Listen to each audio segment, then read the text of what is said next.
வணக்கம்மா.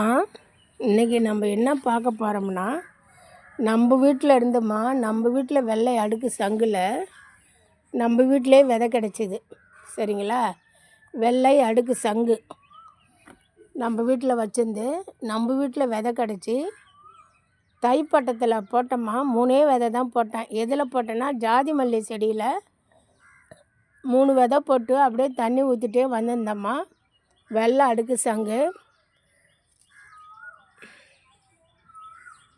அது வெள்ளை அடுக்கு சங்கு வர்றதுக்குமா துளிர் வர்றதுக்கே நமக்கு 15 நாள் 20 நாள் எடுத்துக்குது.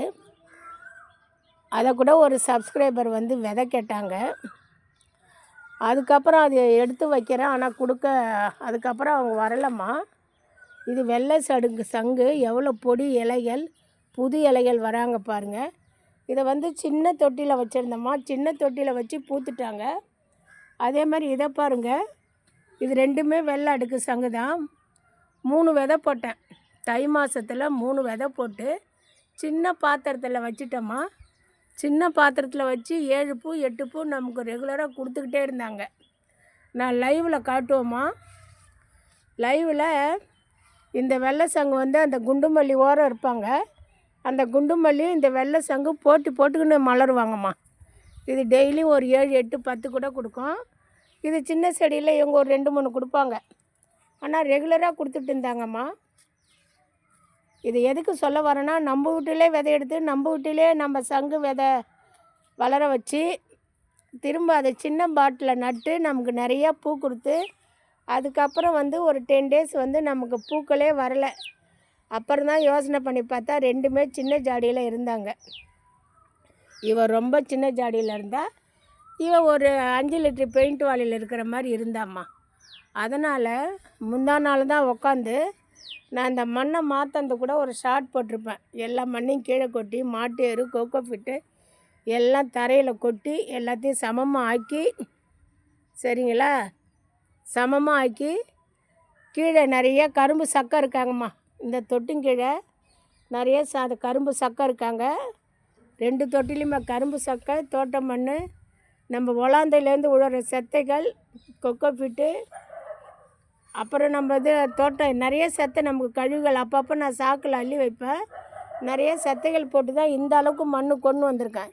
இந்த வாளிலையும் பாருங்கள் எந்த அளவுக்கு மண் இருக்குன்னு, இந்த வாளிலையும் பாருங்கள் எந்த அளவுக்கு மண் இருக்குன்னு.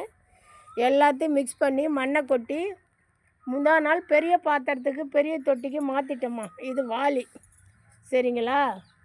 பெரிய வாளிக்கு மாற்றிட்டேன். மாற்றினதுக்கு அப்புறம் எனக்கு மனசு நிறைவாக இருக்குது. எவ்வளோ பொடி இலைகள் வராங்க பாருங்கள் இந்த சின்ன செடியில், சரிங்களா? இதுக்கப்புறம் வந்து வெள்ளை சங்குப்பூ நமக்கு நிறையா கொடுப்பாங்க. ஆனால் மாற்றும் போதுமா இந்த வெள்ளை சங்கில் அவ்வளோ விதை, அவ்வளவு வேறுமா, எக்கச்சக்க வேர் இருக்குமா. நேற்று தான் இதை ஒரு குச்சி வச்சு கட்டினேன், பார்த்தீங்களா? நேற்று தான் ஒரு குச்சி வச்சு ஒரு கயிறு போட்டு கட்டினேன். எப்பயுமே நம்ம கொடி வகை ஏற்றும்போது, கொடி வகை வைக்கும்போது சொல்லியிருக்கேன், ஒரு கழி வந்து நம்ம முட்டு கொடுக்கணுன்னு, சரிங்களா? பாருங்கள், இதுக்கும் முட்டு கொடுத்துருக்கேன். இது சின்ன செடி தானே, இப்போ தான் வளர்ந்து போகிறா. இவன் ஏற்கனவே கொஞ்சம் பெரிய வாளியில் வச்சதுனால இவங்க நல்லா வளர்ந்துட்டாங்க. அப்போ இந்த வளர்ச்சி வந்து இந்த தொட்டியில் வந்து கம்மியாகுது. ஏன்னா அப்போ ஜாடி கிடைக்காத நான் சின்ன தொட்டியில் வச்சுட்டேன், சரிங்களா? அதனால் 2மே இப்போ மாற்றிட்டோமா. 2 வெள்ளை அடுக்கு சங்கு இருக்குது நம்மக்கிட்ட. பர்பிள் மட்டும் வரவே மாட்டேங்குதும்மா. அடுக்கு பர்பிள் அடுக்கு போட்டு நான் இப்போ ஒரு 25 நாளுக்கு மேலே ஆகுதுமா. ஒன்றுமே வரலை, அப்படியே இருக்குது. நான் என்ன பண்ணுறதுன்னு தெரில. தப்பி தவறி இந்த வெள்ளை அடுக்கு வந்து நான் தனியாக செடியாகவே உருவாக்கிட்டேன். உங்களுக்கு பிடிச்சிருந்தால் லைக் பண்ணுங்கள், சப்ஸ்கிரைப் பண்ணுங்கள், கமெண்ட் பண்ணுங்கள். இடம் மாற்றி இந்த பாருங்கள் எவ்வளோ இந்த பாருமா, இதில் ஒரு அம்மம் பச்சரிசி வராங்க பாருங்கம்மா. இப்படி தாம்மா நம்மளை ஏமாற்றுவாங்க. ஒரு அம்மம் பச்சரிசி வராங்க பாருங்கள். நல்லா பசுமையாயிட்டாங்க. நேற்று ஒரு நாள் நல்ல வெயிலில் இருந்தாங்கம்மா. இதுக்கப்புறம் நமக்கு ரெகுலராக வெள்ளை அடுக்கு சங்கு இருக்கும். என்னுடைய தோட்டம் வந்து அம்மு தோட்டம் சேனல். பழமரம் எப்படி வைக்கிறது, பூ காய்கறி எல்லாத்துக்குமே டெமோ பண்ணியிருக்கேம்மா.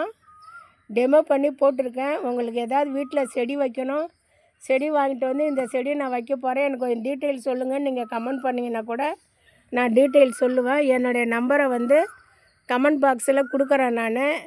நீங்கள் ஏதாவது செடி வைக்கணும் போனோன்னா டீட்டெயில் கேளுங்கம்மா. ரொம்ப நன்றிம்மா.